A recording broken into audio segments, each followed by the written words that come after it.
Hey guys, welcome. In this video, we're going to be talking about abstract methods. So the previous video, we created this abstract class, but now I want to take a look at this method here and make it abstract.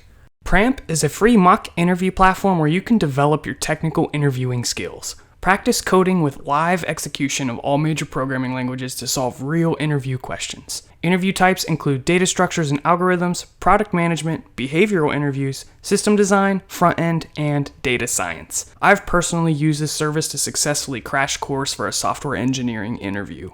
Lots of people are having success getting positions at companies like Amazon, Google, Twitter, and more. Check it out, I'll leave a link for you guys in the description. So when you make a method abstract, what it does is it prevents you from having a body for this method. So hovering over this, you can see abstract methods do not specify a body.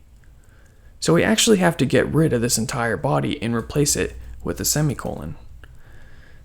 So this is sort of like virtual because you can override it, but it's actually one layer stronger because not only can you override it, but you actually have to override it.